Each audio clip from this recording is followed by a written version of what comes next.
What's up, y'all? I'm Lex. I'm Court, and we're here with the one and only LG. I'm LG. What's up, y'all? We're here with the fam. Let's get it. Yeah.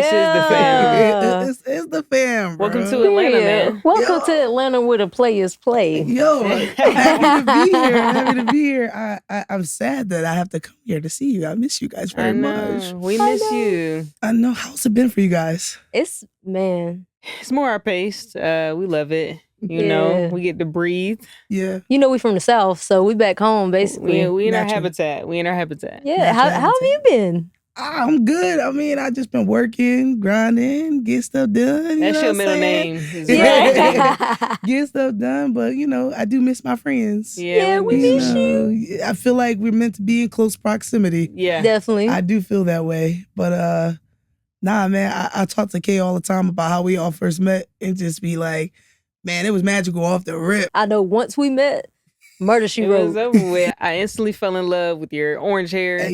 Even Kay's hair. Kay's hair was fire. Ay. Yes. And we started talking about rap, and we hung out for the rest of the night, like Yo. to the early Big morning. ass sleepover. Big ass, yo, that was the summer. Yeah. The whole summer. A it was whole like, summer sleepover. it Basically. was. It was like, Yeah. pack the kids up, bring them over. Yeah. Exactly. We doing Okay. croissants and turkey and cheese with mayo. With the honey mustard. With the honey With the mustard. honey Honey mustard, you mustard. can't. Yeah. Don't forget that. Yeah. I'm crying. Okay, so we're pretty much today, we're all about LG. So let's start from the beginning and you tell us the story. Tell us what's going on. How did it all start? Like, how did you start rapping? How did it become your first hustle? Let's start there. It started with my parents. Okay. My parents were into music. They love music. And, my mom wrote me a rap when I was a little girl. Like, I What? was like 4 years old. I always tell people like, yo, I couldn't read or write before I could rap. Like I rapped first. Cause What? my That's mom, crazy. yo, seriously, like my mom wrote me a rap when I was 4 years old and it was like 8 bars. It wasn't that big.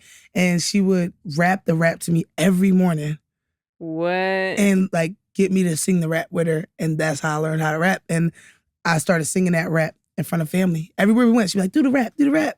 So do you remember the rap? It's one of the things I think when I think about it, it just start to come to me. Yeah. But Yeah. it's like, it was like, one day I had a dream I was president. People knew my name everywhere I went. I made a few changes. It may sound whack, but the first thing I did was paint the White House black. Brothers and sisters need unity. The same thing equal for you and me. I swear, all we need is a mental change. Some people think all we need is a game and some rap and some crack, but that's truly whack. It ain't where you're from. It's where you're at mentally, spiritually, and physically. Try to make a better future for kids like me who have dreams. What? Wait, your mom wrote that? My mom wrote that. Bro. Wait, so your mom's a rapper? Yo, That's crazy. I don't know. I No guess- wonder. Bro, how do you remember that? That's I don't even crazy. know, bro. That's probably the first time I spit that In years, in huh? maybe like 10 years. Bro, that is Like crazy. 10 years since That the last isn't- time I tried to even remember it. Not but only that you remember, but your mom is Bruh. fire. I need her autograph. shout out to ASAP. mom. Shout out to mom. Shout out Appreciate to you, mom. mom. Yes. Nah, so that's like, that was the beginning, right? Like that rap was the beginning for me. And I think it also speaks to like ultimately later what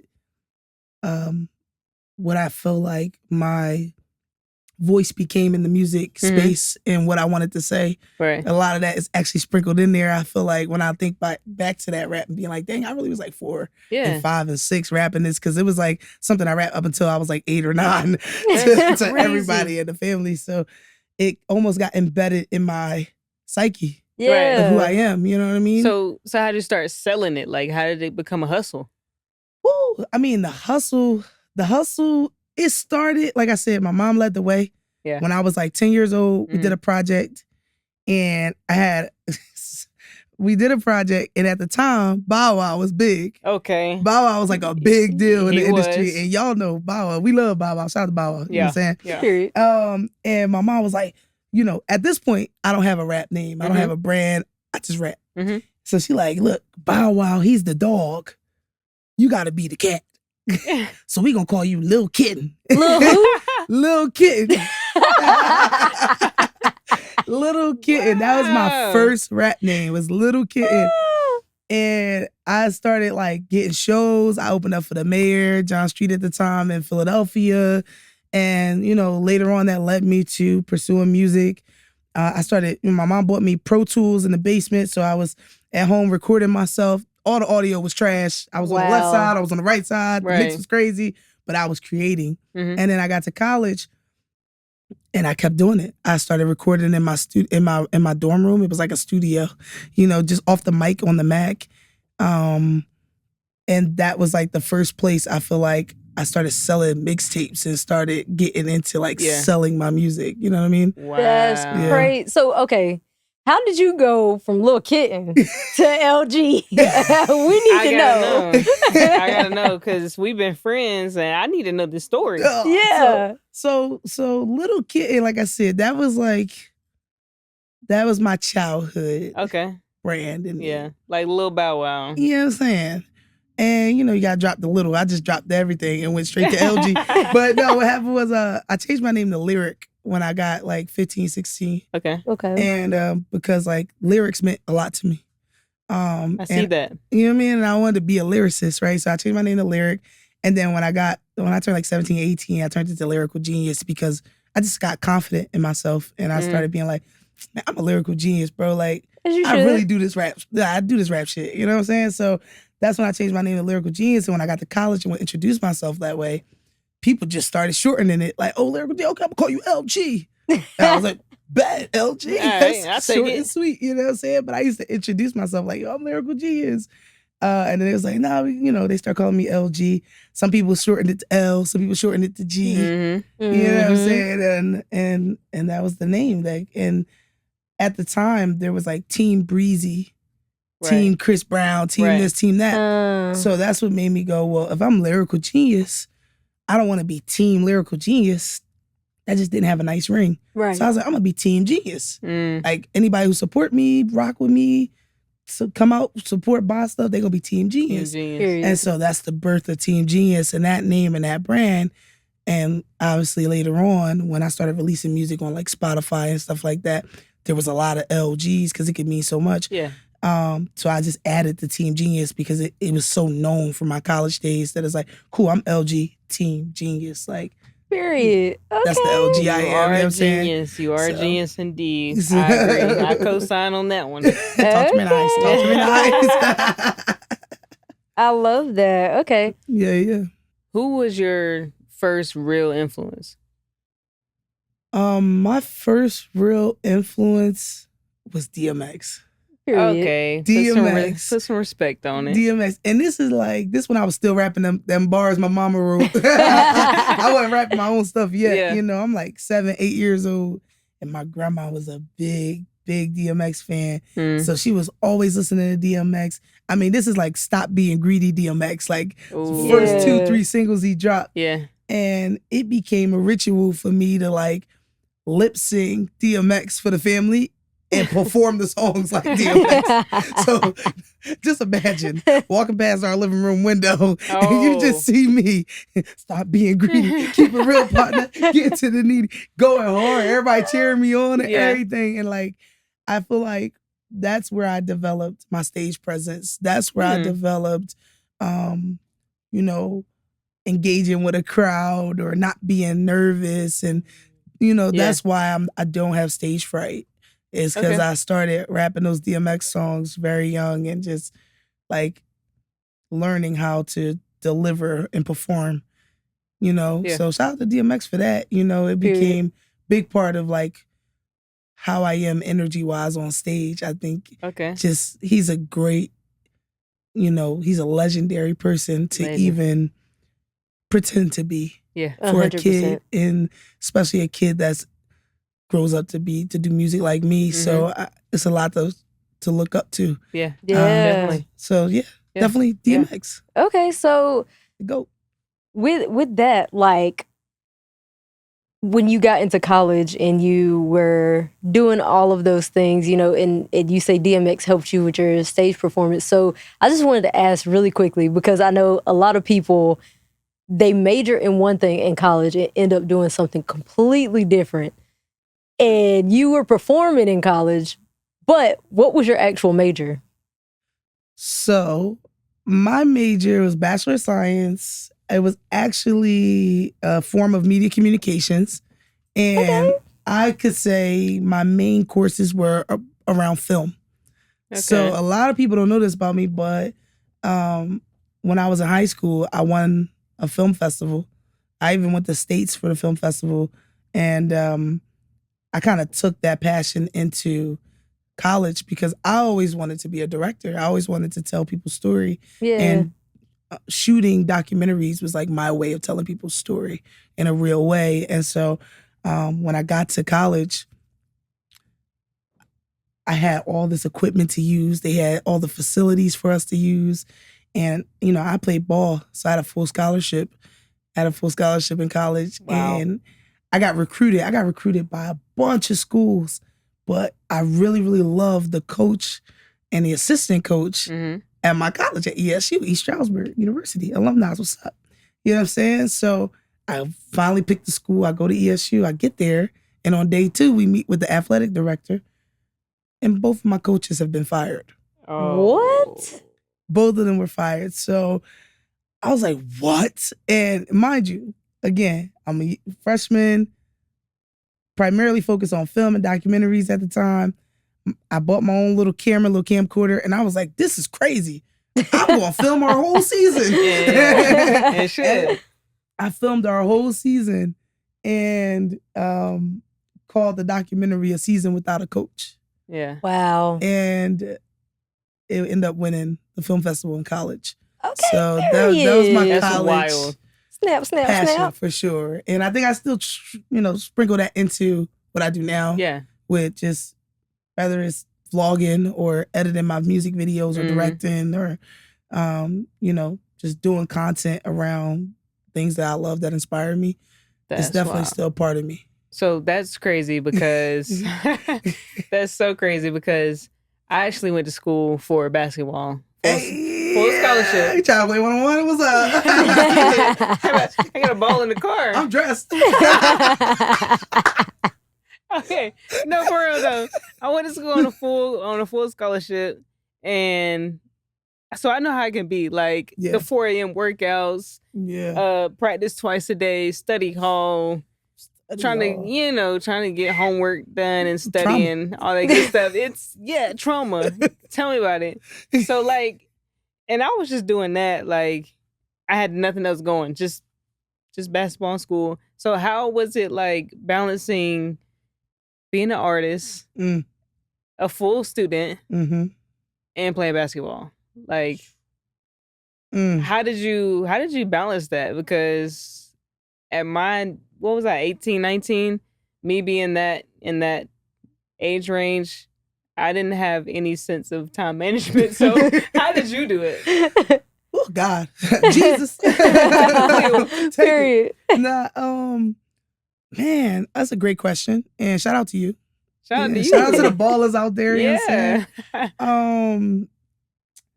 Man, for me, it was like a breakthrough.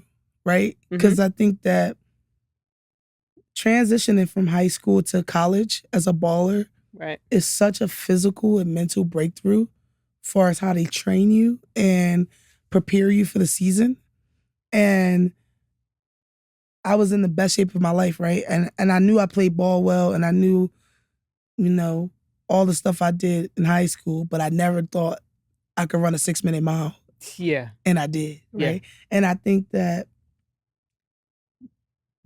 being able to accomplish those things physically became a part of my psyche, with accomplishing other things that I believed in and other passions, and that was music. Yeah. And so feeling like as an artist, like as a ball player, like, all right, I didn't think I could run this 6-minute mile.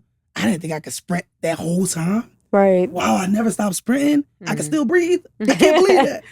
And taking that into my dorm and making a song and being like, I'm about to rap faster than Twister. I'm about to practice rapping fast. I'm about to practice bigger words. I'm about to do these things because it's like, I can do anything. Like, and just feeling like, yo, if I work on this and I practice and I go hard, I'll get better. Right. And I think that made it easier for me to balance so much because it was all fun to me, right? I loved all of it. And it just made me feel like I was unstoppable in a way. You know what I mean? As you are. And far as class and that type of stuff, like, I love going to class. So it was like, I was one of them. Yeah. Yeah. I love going to school and being a sponge because you know what I was doing? I'm sitting in class. I'm like, I'm about to write a bar about that. Yeah. Everything I learned, I'll turn it into bars, bro. I was like, oh, nice. I'm about to turn that into a bar. Cerebellum. Oh, I'll put that in the right. Period. You know, so as I was becoming a sponge, I was just like dumping that into my music. Yeah. And also, like, I think just the physical aspect of basketball, it really does make you feel like unstoppable when you physically watch yourself. Yeah, it's stronger. You know what I mean? It's like you're watching your transformation. Like it was beautiful. I feel that. So with you being on campus and having these experiences, how did that impact your music career? Man, I mean, I think it impacted my music career because it taught me ways to, I had to figure out how to build myself as an artist. And I think there's a correlation between walking on a campus where you don't know anyone and you're not in your hometown, far from home, no family, no friends. And you just gotta build yourself up, show people who you are and build your name for yourself and build your buzz for yourself. And I believe that is a correlation to the industry. When you join the industry, when you getting into the mix, when you out there doing shows and you finally getting in those rooms that you've been wanting to get into, you got to start from scratch, right? And you got to build yourself up and build your reputation. So I think it correlated well far as what the environment would be like for me as a new rapper and being a new student on campus too. And at the time I was like, if I can't do nothing, I can rap. Right. So I used to stand outside. It's this place called, it's the cafeteria, but it's late night. So it's after dinner hours are over and it's open till 1. I would stand outside the caf and just literally start ciphers. So I'd be out there. I find like my roommate or one other person I'm cool with or somebody from the ball team. I'm like, yo, come out to the caf. I'm about to go out there and rap. They're like, all right, cool, come on. And I go out there and I hit my chest and I rap. And then other people will walk over and trickle over. And then other people might be rappers. They start rapping. And we just started to build a community and environment around that. And that's bold. Yeah. Yo, it was running that 6-minute mile. I was like, I can do anything. That's bold, though, for real. That says, I started drawing. I started rapping anywhere. I was like, nigga, what? That says so much about your personality and who you are as a person, I swear. I think you're like the boldest person I've ever met in like the best way. Like, you literally could walk into any room and just talk to anybody and be so confident about what you're doing. And like, that's just phenomenal.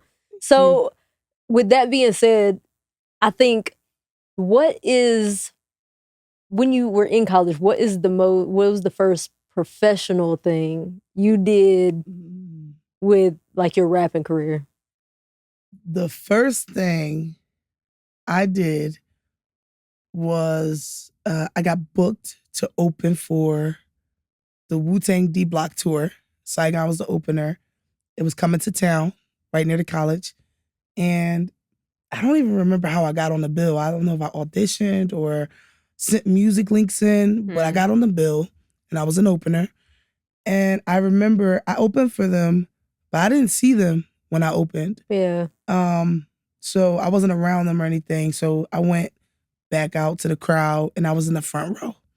And I never forget, at the end of the show, Killer Priest was on stage. Ghostface had went on stage, Sheek Louch went on stage, but Killer Priest was still on stage. And he was like, yo, I'm selling merch. If y'all want to buy merch, come over here to the side of the stage. We got shirts, blah, blah, blah, blah, blah. And out of nowhere, I just was like, hey, yo, Killer Priest, I'll buy all the t-shirts in your hand if you let me rap for Ghostface. And he stopped. He looked. He was like, you look like you can rap. Come on. And I was like, let's go. I could not believe he's like, yo, just come on. You look like you can rap. I'm like, yeah, let's go. Dang. So I go backstage. And I remember walking backstage and we like went downstairs and it was the first time I ever been down there in that theater because when I opened, we didn't go down there. Right. And the room was just packed. It was packed with all these New York guys in there and they was deep. And I remember just looking around like, oh my God, and scanning the room for people like, oh, okay, there goes Sheek. Okay, there go Killer Priest. Okay, where's Ghostface? Yeah. Oh, there goes Saigon. So I'm like, were you nervous? What do I do? What do I do? Were you nervous or just pumped up? I don't think I was nervous. I think I felt like, you're here. Yeah. For a reason. Yes. Find the right moment to make a moment. Okay. Yeah. But when you make your moment, make sure everybody's here to see it. Exactly. And I just never forget thinking, where's Ghost? Where's Ghost? Where's Ghost? Right. Like, where's Ghostface? I didn't want to rap until he was in the room. Mm-hmm. And I never forget, I was standing there and then Saigon was talking to me like, oh, you rap, shorty? Da, da, da, da. You start talking to me. I was like, oh, shit. I'm like, yeah, I hope he don't ask me to rap yet. And then while he was talking to me, I peeped Ghostface walked in. And I know I was just like, hey, yo. And then I just start rapping. And then just start going off, hitting my chest and rapping and just spitting just like I was outside the calf. And all I remember is hearing first of all, Ghostface repeated one of my bars, which was crazy. But the second thing was niggas just yo, she hard. Yeah. It was just that New York grimy energy, niggas who really love this hip hop shit, you know? You can probably still hear that to this day. Yeah, they she hard. So I'm like, oh, all right, they like it. I'm about to keep going. And one thing in my mind when I was younger, I was like, when somebody lets you rap, don't stop. Yeah. Don't stop until they make you stop. That makes sense because I know you can rap for at least an hour straight. Yeah. I know definitely. You can. From experience. You can too. Nah. You the genius. You the genius. This teacup. At least see what happens. See how this thing go down. No, but okay, so on behalf of Wu-Tang, did you buy the shirts or nah? Did you see what happened was no. What you gotta do is when you rap so hard, it's a yes or no. Nobody asked about the shirts. They was like, "You hard, shorty." In fact, Saigon took me out to eat. Oh God, you hypnotized him. I hypnotized him. You hypnotized him. He's still thinking about that to this day. She got me. Yeah. She said she would buy these shirts and she didn't buy them. If you watching this, I'm going to Wu-Tang.com right now to go and purchase me a couple shirts. I'm gonna make you sure. shall see the merchandise in my next interview. I promise. I promise. I'm gonna make sure you do that too. You ain't finna have me in trouble. You finna get me in trouble now. Nah, that's funny. Nah, that's crazy. I didn't even think about that, but man, it got so crazy because another guy was in there rapping and he kind of cut me off. Cause we backstage. You don't cut off the genius. It's other people in there trying to get their moment. So he kind of cut me off and I remember I let him get off a little bit. Then I cut him off again. But the second time when I cut him off, I start rapping at him. And freestyle, kind of battle. It kind of turned to a battle. And if you don't believe it, it's all on YouTube.com. Period. You had a red? Nah. I had on a, first of all, don't judge how, first of all, I look like a rapping Neo. I had on some all black kid of cold pointy shoes.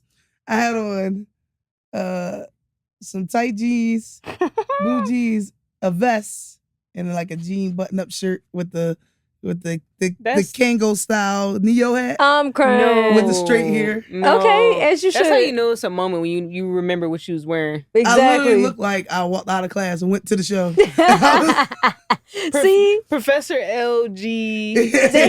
That's exactly what I'm talking about. So just like I said before, it speaks to who you are and your character as a person. That is so bold and brazen of you, to just be hey, get up in front of all these people and people that you look up to and really show your craft is wild. That was ballsy. I ain't even gonna cap. I could never. Yeah, I would be sweating from my eyelids. I'm shy. But eyelids is crazy. That's diabolical. From that, after that happened to you, in that whole experience, how did that motivate you as an artist to be able to hear the appreciation from people that you look up to? It's a great question. It proved to me that the work you do in the dark comes to light. Ooh. You feel me? At that point, up to that point, outside of rapping at the cafeteria on campus, no one seen my stuff since I was a little girl. When I was 10 years old. Yeah, since I was a little kitten and I was rapping and touring and stuff. After I stopped and just focused on ball and education, no one else has seen anything. Everything was being done in the dark. Right. But I was waking up every day and rapping. Every day in my room. There's hundreds, maybe thousands of videos of me sitting at my computer just freestyling on beats. Period. From that time in my life, from my teenage years all the way up to college.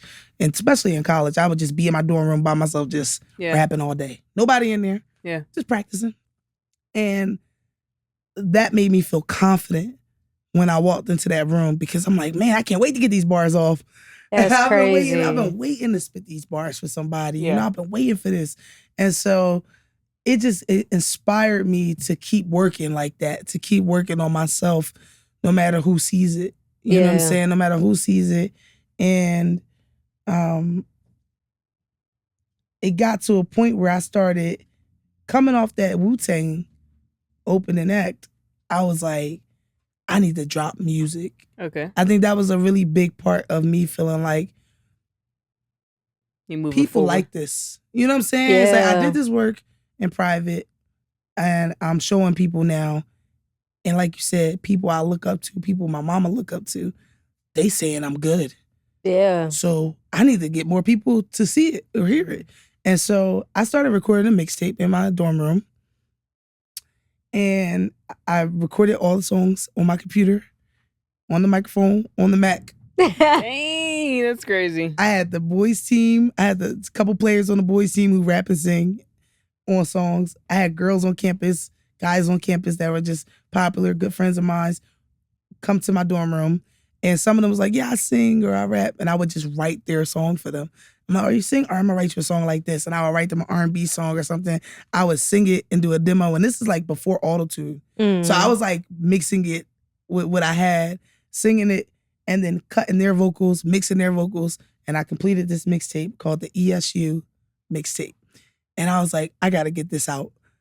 I went to Staples. I bought a 500 pack of CDs. Kids, if y'all know what that is, please look it up. Hey Siri, what does a CD look like? Because I understand. Hey Siri, that's crazy. Nah, yo. Okay. I got a 500 pack of CDs. I got a 500 pack of sleeves for the CDs and a marker.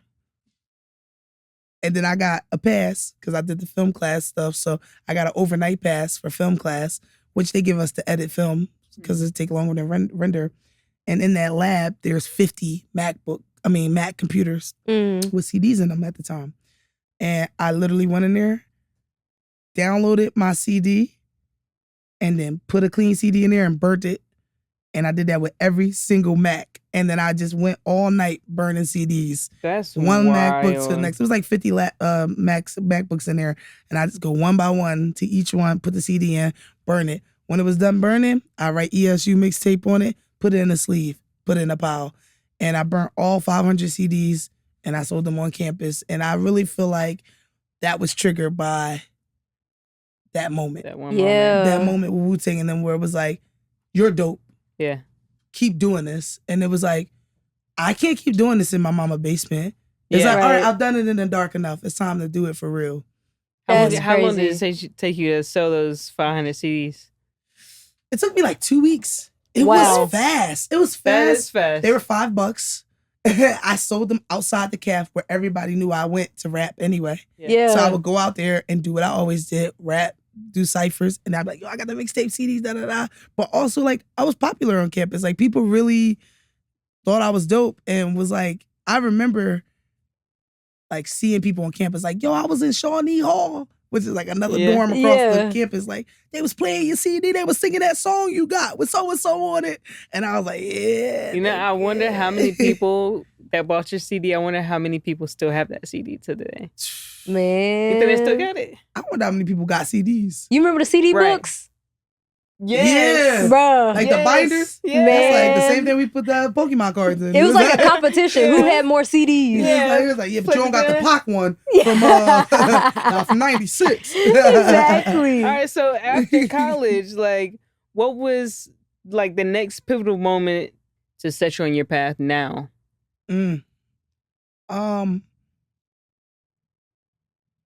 I went to an event with Wallow 267 was there. A lot of other people from Philly who was doing their thing at the time was there. And I was set to perform.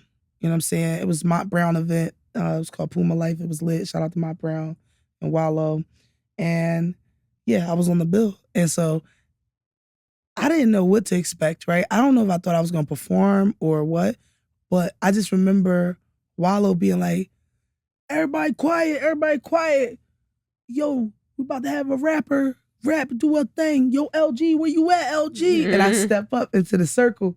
And I mean, this place is packed wall to wall. It was crazy. It was packed wall to wall.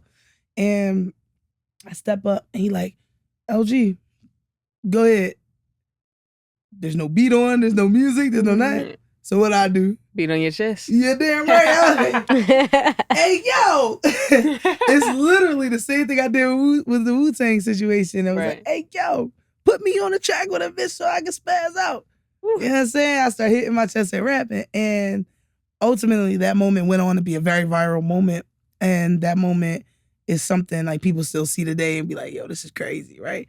But what a lot of people don't know, what really makes that moment special is that I came there to that show, but I left the hospital. And I was at the hospital before I went to that show with my grandma. And she was really, really sick. And it was her birthday that day. Oh. It was her birthday that day. It was November 26, 2017. And I remember the doctor saying, like, she might not make it through the night. And I was like, well, I don't want to leave. Like, what if I leave and she don't make it through the night, you know? And my mom was like, well, the event, it was in West Philly. We was at Penn Hospital. So she was like, the event is like, it's really close by. She was like, I know you really was looking forward to going. You should just go. And I was like, all right, I'm going to go and I'm going to come right back. You know what I'm saying? So I went and that moment happened. And I think that it was really pivotal because I was going through something. Yeah. And I still was able to go and showcase myself, but I showcased myself with another level of passion. Yeah. Right. Because it's like, I love this shit so much, I'm leaving the person I love the most to do it. Yeah. Yeah. And that's, I just want to say that I never got to meet your grandmother, but I can say if I was your grandmother, I would be looking down on you so proud of what you're doing right now because I'm sorry, bro. You're absolutely killing it, and you are definitely making your grandma proud. And I know for a fact that she was so happy that you chose to go to that event and do what you did. You know what I'm saying? And I don't know, do you feel like that emotional toll, do you feel like it propelled you forward again and motivated you? Definitely. Absolutely. And it's crazy because that next day, I left the event and I was watching the video when I got back to the hospital. And I was like, this is crazy. I got to post this. This is wild. And so I posted it. And then, you know, I went about spending time with my grandma. And that next day, my grandma passed. Oh, man. And I didn't get online all day. I was at the hospital, my mom. And one of my friends hit me up like, yo, I've been hitting you up all day, bro. What you doing? What you doing? And I was like, I'm at the hospital with my grandma. And it was like, oh, I'm sorry to hear that, da, da, da. But like, I just wanted to tell you, like, your video's going viral. Yeah. And I was like, what? That's I was like, what? And I went on IG and it was like, it was going viral with me hitting my chest. It was like, it was out of here. And I was like, what the hell? And when I look back at that moment now, I'll be like, damn, like, that was my grandma letting me know, like, she on the other side working for me. Yeah. 100%. Yeah. You know, it was like I gained the angel that day and she was there. And she made that moment, she magnified it for me. There you go. 100%. You know what I'm saying? And I think it taught me, it was pivotal for me because it taught me, like, the yin and yang of life and how we could be going through something and no one knows. And God still gives me mercy. He still give us mercy in those moments where we going through something and it's a sign that, like, to keep going. Yep. Right? And at a point where I felt like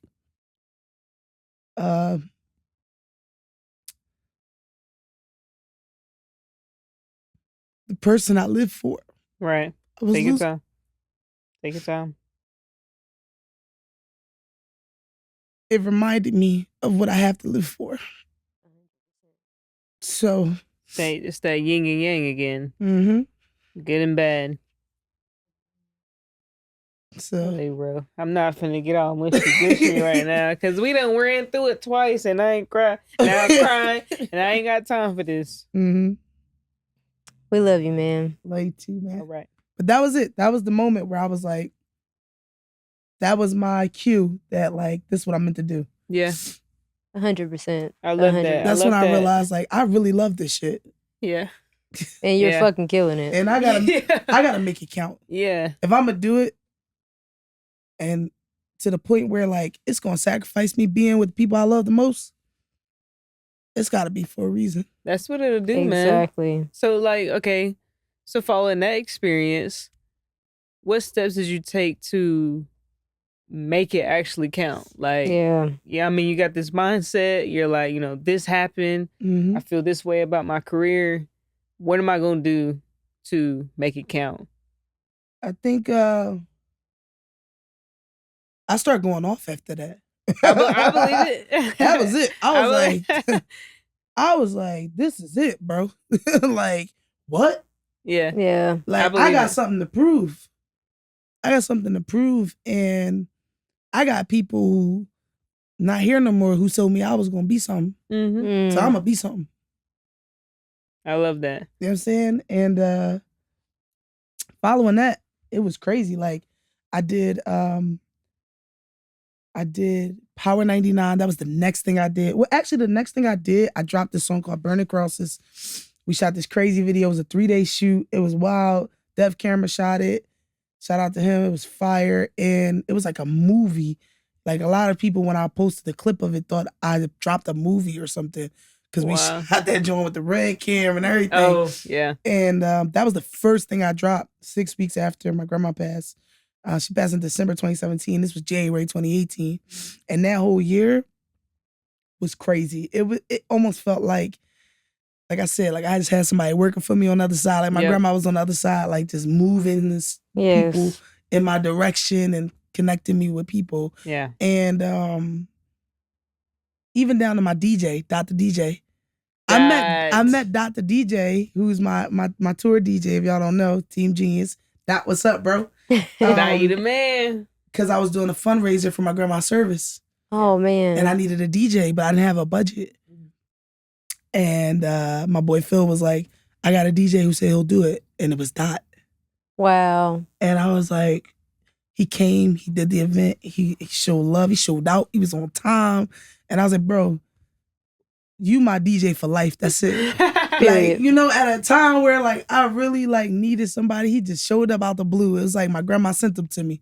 Like, hey, here's a friend for you. You're going through some stuff. Don't even worry about it. Yeah, and it was Dot. And I was like, you the team, you my official DJ. That's it. Yeah. And he been my DJ ever since. Yeah. I love that. I love that. You know I love me some Dot. I ain't even gonna lie. Dot, what up, dude? But nah, so I started going crazy. I did Power 99 come up show with DJ Cosmic Kev. Shout out to him, Mr. CMP, who filmed it.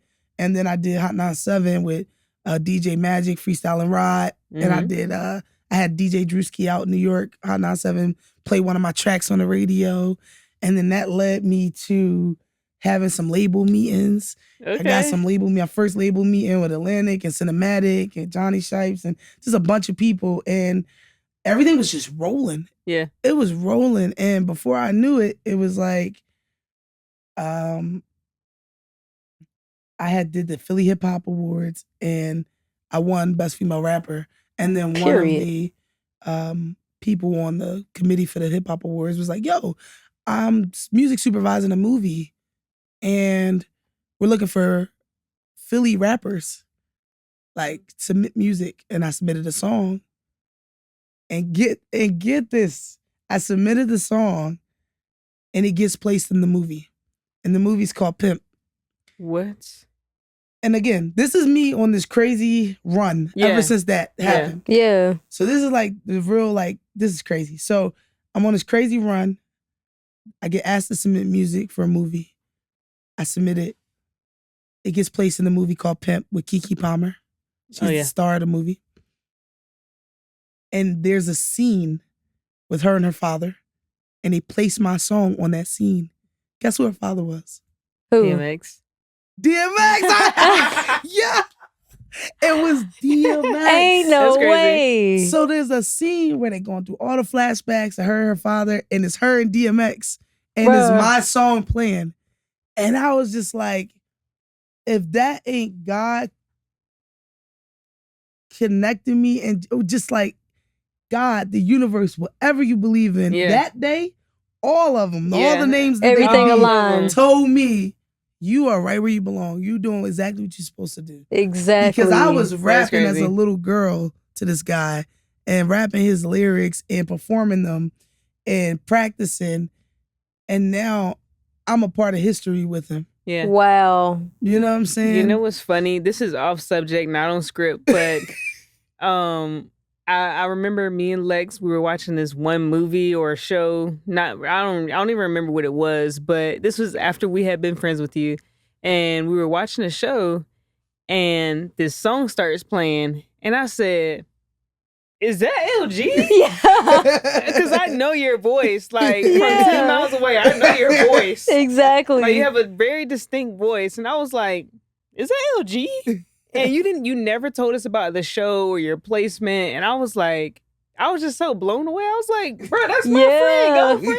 Exactly. It was fire. I don't even remember what it was. You probably don't even know what it is. You have so many placements. And that's crazy. That's the thing. Like, you ended up having your songs like placed on TV and film, and it ended up with DMX, which is crazy because that was the first time I ever got placed. And that was the very first time my voice was on a film. That's crazy. It was the scene with DMX and Keke Palmer. And you know what's crazy about that is the fact that not only did we grow up like in Greenville, South Carolina, but DMX lived in Spartanburg, South Carolina.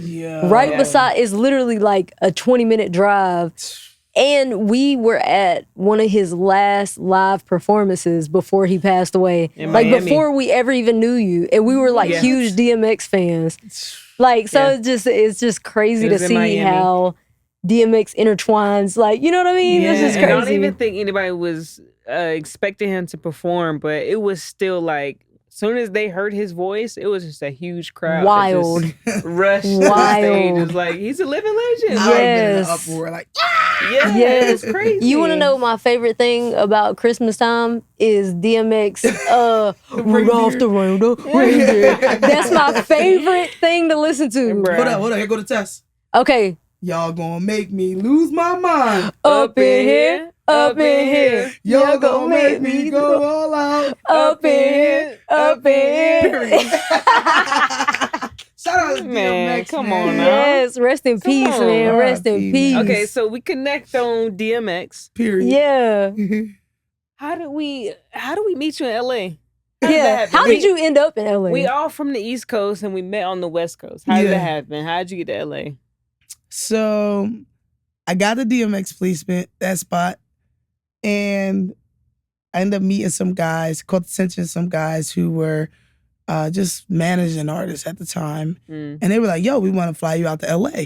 So I flew out there for a meeting. I'd never been to LA before. It was my first time going. Right. And I got there, and it's crazy because at the time, like, I didn't even have a lot of my records recorded. Right. So when I got to the studio, I did a live show of a whole album. The album was done, written, all that. Just performed. And I performed it live. And the album's out now. It's called Heartbreak Disco. Hey, Period. I love that album. Me too. I love the album. I performed that whole thing live in the studio at the meeting. Yeah. And they were like, this is great. And they were really like, we think that you could really excel in the TV and film space with just your voice and your style. It just works for it. And I was like, what do we do now? And they were like, we want to move you here. And I was like, nigga, I'm on my way with the keys. That's crazy. And literally 2 months later, still 2018, December 21st, 2018, I moved to LA. Crazy. Literally 2 weeks, a year and 2 weeks after my grandma's service, I was in LA. Wow. My first deal. And I got there, did sessions, and 2019, I was doing sessions. I did 48 songs in 6 months. Wow. That's for nuts. TV and film. Yeah. And then all of a sudden, the pandemic hit. Ugh. Right. Pandemic. You know, and it's crazy because, like, before the pandemic hit, I was, the managers moved me there, but, like, I had to fend for myself.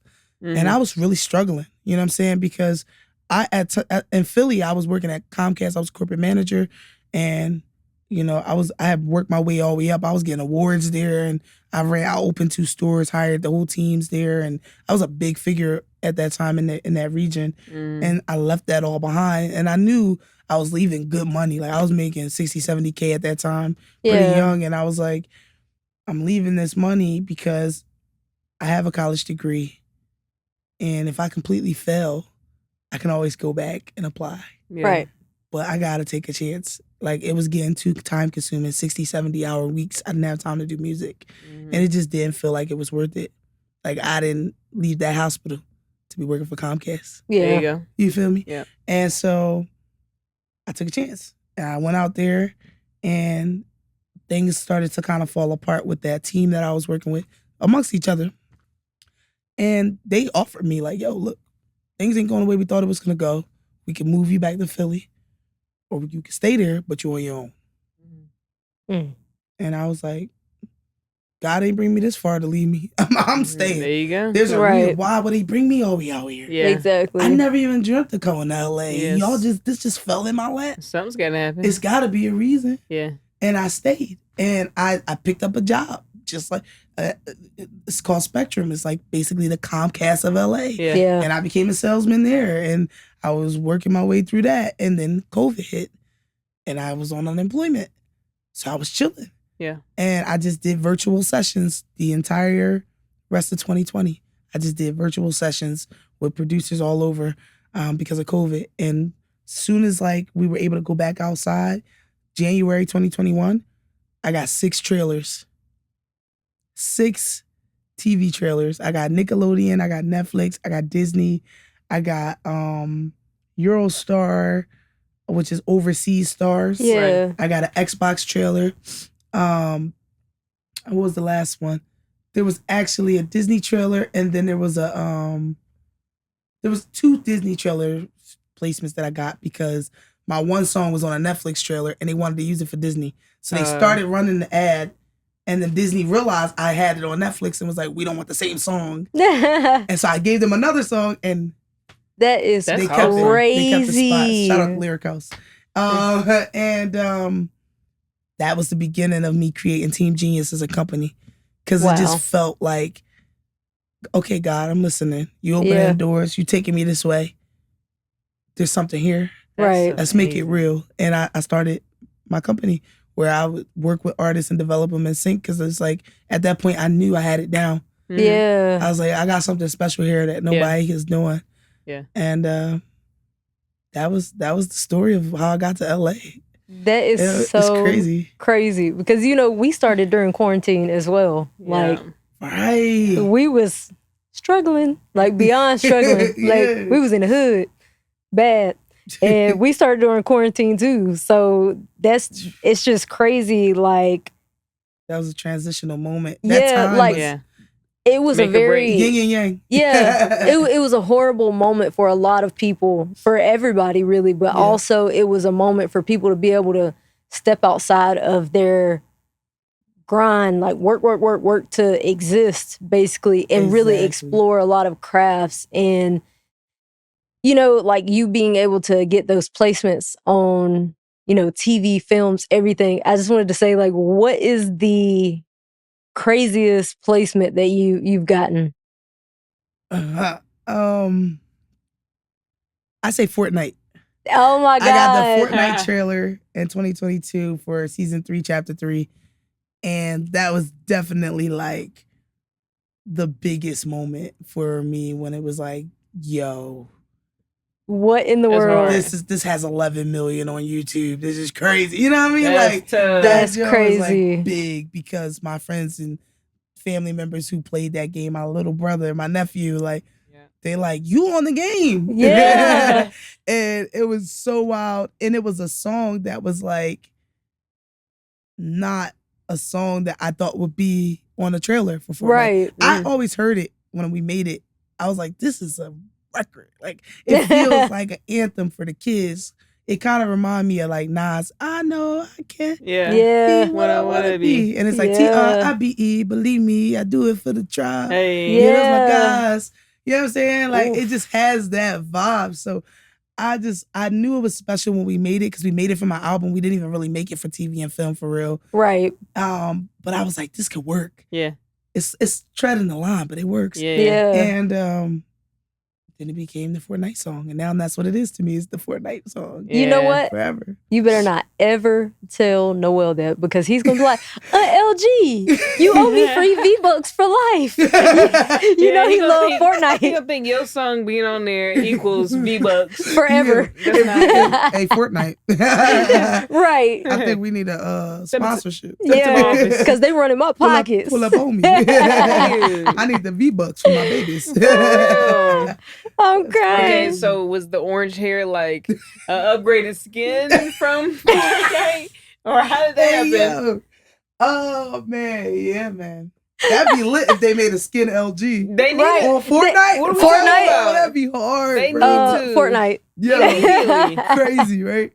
Now, I guess in a way it was, right? Like, I never dyed my hair before in my life. And like I said, that moment, 2021, it just felt like my time, right? Like, it just felt like I was stepping into another level and that I had to be fearless and I had to be just take a chance on everything. I took that chance going to LA and it was like, that became a part of me. It was like, I'm gonna take a chance, nigga. Step out on faith. So I just was like, when I was younger, I used to draw Dragon Ball Z a lot. Mm-hmm. That was my thing. You know what I'm saying? And I used to draw a lot of like fire coming out of the, fireballs or fire here, whatever. And I would love to mix, like red was my favorite color when I was a kid. So I would love to mix the red and the oranges and the yellows. Mm-hmm. And it kind of gave that like fiery orange vibe. Yeah. It's kind of always been there mentally for me. And so when I wanted to dye my hair, I was like, I want to make it orange. Yeah. Okay. And I'm glad I didn't do it, but I was going to dye my eyebrows too. There's still room for that. There is still room. In the meantime, still space. I'm glad I didn't. And it just, when I dyed it, I was like, this is it. Yeah. This is my vibe. Yeah. You know what I'm saying? This your vibe. And yeah, it stuck. Orange is your color. Like, you own it now. Orange, LG is orange. Orange is orange. Aren't you mad? That's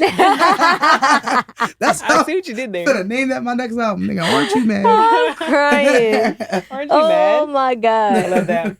So when you were going through the transition and finding your like identity and how you wanted to present yourself, how you wanted to look, all of that stuff, like, do you feel like you ever had anything that was a setback to you? I think once I got my style down, which was also a part of like reaping the benefits of getting sync and license and placements. Mm-hmm. Right. When placements on TV, film, and video games, it created a way for me to survive and be able to invest in my music. I was able to invest in my style and image. And my image, my hair, my brand. And so that put me in a position to feel like, go harder, go harder, go harder. Yeah. Like, you got the look, you got the braid, you got the. And I used to have this big quote on my whiteboard. It said, don't give them a reason to say no. Period. Mm-hmm. And so it's like when I walked into those rooms back in 2018 before I moved to LA, and they was like, oh, we love your music, but we can't figure out the look. We can't figure out the brand or how to sell it or package it. It was like, that was the mantra of me feeling like, when I go in these rooms, it's going to be undeniable. Yeah. Yeah. Don't give them a reason to say no. Yeah. Like, I got the look, I got the package, I got the style, I got the music, I got the syncs. What you gonna say now? Mm-hmm. I'm here, baby. You can't get rid of me. Right. Stay ready, so you ain't got to get ready. Yeah, exactly. So I felt like that was my cue to just go off. And I just started going crazy, doing festivals, shows, and throwing events, my creative kickback events. And I didn't take a break. I didn't take a break. And before I knew it, I had injured myself vocally and didn't know. Oh, man. You know, and I had to get vocal surgery. So I say like that was the one thing that really, it wasn't necessarily a setback, but it was like, it was a moment of... It was a sit down, sit still, and reflect moment to just like, because I felt like, go. And I felt like God was like, no, wait on me. Right. You know what I'm saying? Like, you got everything you need, now wait on me. Yeah. You don't have to go. Yeah. You ain't got to figure it out. It's already figured out. Yeah. Right. And ironically, like I said, my favorite placement is Fortnite, but I got that placement while I was on vocal rest. Wow. Waiting to have vocal surgery. I couldn't even talk. That's amazing. So like that placement came out and I couldn't even talk about it. Definitely. That's crazy. That's highly favored right there. But I didn't need to talk about it. It was like God was showing me. Yeah. It was like, look, you working, you did the work. Like, yeah. Your work is working for you. Now do the work in here. Yeah. You did the work out here, do it in here. You know what I mean? Once you realize like that was your time to like sit and rest and reflect, like what was that comeback like? Once you were able to speak and you were able to perform again. I love me a good comeback. It was magical because period. I felt rested. For the first time. And I felt like for the first time since I moved to LA, I was able to really digest what I had done. Right. And now it was time to like do it in a healthy way. I was excited about that. And it took me to a lot of cool places. Like I had a new confidence in a different way. You know? I love that. It wasn't like, oh, I gotta go hard and prove everybody wrong or prove this or prove that. It was like, I'm destined for this. Right. Just do it. Just be it. Be this person. You got it. Just be yourself. You know what I'm saying? Yeah. So that's what I took into like every room after that.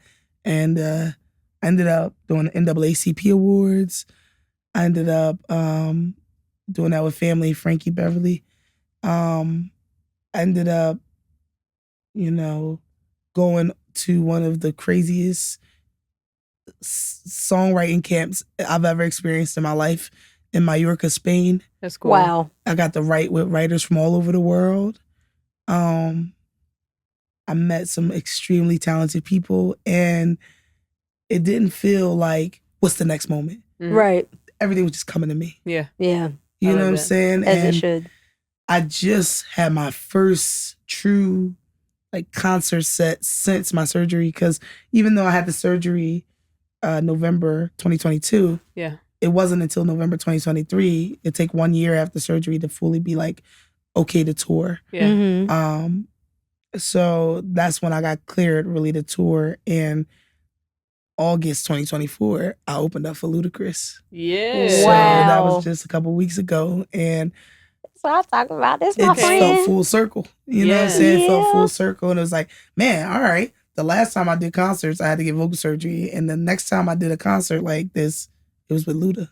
Right. So, okay. So now like you feeling, I know it had to be dope. Like you feeling good and you get to perform, tour, whatever, Walk us through that experience, like with Luda. Like that's a living legend. Like how did that feel? Did you get to wear? Did you get to wear the big shoes? Bruh. I must know. Well, I'm always wearing the big shoes. Okay. You wear the pants. Yo. Listen, man. First of all, I would never try to put my feet in Luda's shoes. It's a big shoes to fill. Put some respect on it. Oh, definitely is. Definitely is. In both ways. You got the little braids. Oh, talk to me nice. He rubbed off on me now. It was incredible, bro. It was lit. And it felt like a homecoming experience because, like, it was in my hometown area. It was in Bethlehem, PA, at Music Fest. That's a big festival in our area in Pennsylvania. And I hadn't done a big show in Philadelphia at all since I left. Everything I did was like WeHo Pride or Texas Women International Festival. I headlined that, but I never performed at a huge festival where my people are. Back where I'm home, my hometown, I bet that felt good. It felt amazing. Boy, to be on stage and say, "Go Eagles," and the crowd go, "Rah!" Let's go. Bro, it's uncomparable, baby. It's uncomparable. I love that. But it was so cool and refreshing. My family, my friends is around me. You know, everybody was there, and they got to finally see all the work I've been doing. Yeah. Like I said, it's kind of that same effect of doing the work in the dark because I was in LA. It's like you see it on social media, but you don't really get to see it up front. Right. Yeah. A lot of people don't know the behind the scenes that go behind. Yeah, everything. Yeah. Anything artistic. You don't see the behind the scenes. Yeah. So to have my aunties and, you know, cousins and everybody just present was like, that's dope. I felt like I was putting the family on, and I felt like they could see it finally. Like, we getting it there. I had a trailer with my name on it, and that's crazy. They had a tent full of food for everybody, all my guests that I brought, and we brought 3-4 cars out, and then I ran into Luda backstage, and he gave me some words of encouragement and was like, "She next to blow," gave me the cosign. I was like, "Yo, you up next. It's your time." That's crazy. I cosign too. Hey, if it means anything. It means so much. And I just was like, it felt like it was surreal. Yeah. Yeah. And shout out to Music Fest. They treated us so well. Shout out to Ludacris. For just being the GOAT that he is, and you know, always paving the way for us. Yeah, of but course. For me, it definitely felt like I'm ready for this next level now. Yeah. Hell yeah, he gonna see you again. Touch me nice. That's crazy. I know that had to be like a super proud moment for you, like just being able to see all the fruits of your labor, like just and your family able to witness it, like first person. You know what I mean? So. What is next for LG? Ooh. What's next? We all want to know. Yeah. We're waiting. What she say? Talk to me nice. Talk to me nice. So, I'll say this. An exciting thing for me, especially on the TV film side. Okay. There's a Will Ferrell movie coming out in 2025. Period. That's my friend. With a fire scene in it.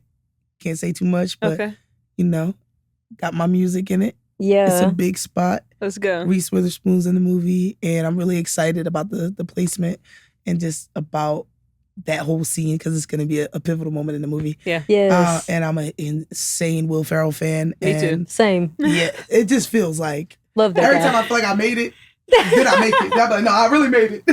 Luda said I made it. I swear. Now Will Ferrell. You know what I'm saying? First I thought I made it with Wu-Tang. Then I was like, then I made it to LA. Then it's like, you know, it's like you never know what God got prepared for you. Yeah, there's always more. You know, it's always, you got a golf club and he got a golf cart.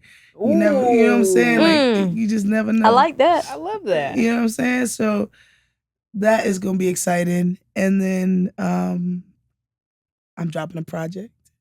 It's definitely your season. It should always be your season. Yeah. I'm Team Genius. Hey, you already know, baby. Same.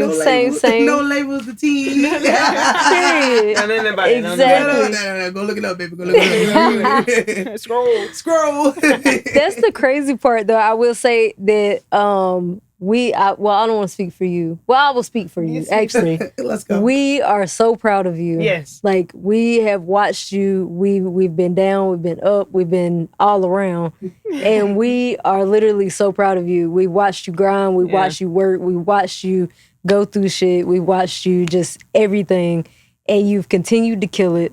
You've continued to stay positive. Not only have you continued to stay positive, but you've continued to uplift other people around you and inspire the people around you, including us. Yeah, you know, definitely. And you're one of those friends where you always say, what would you do without them? You know what I'm saying? So that's exactly how we feel. We talk about yeah, you know what I'm saying? Like we talk about you day in and day out, and we love you with all our hearts, and we're gonna be friends or else forever. Yeah, you know what I'm saying?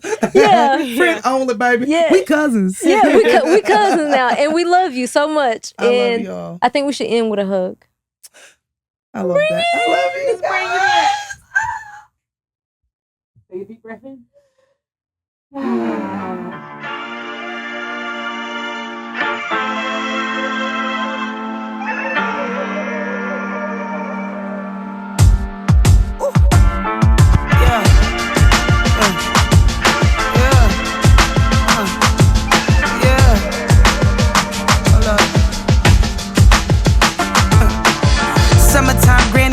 Lil' cousin's bad as shit, fell down the steps and broke my hand again. Whole family panicking, had to leave in the ambulance. Mama was mad as shit, but nowadays we laugh at it. Funny how we was just kids dreaming and imagining, but in a flash we grew up fast as shit. You can't talk about it no more, gotta plan the shit. Just for you to get a pleasant blessing you ain't plan to get. Cause this the type of song that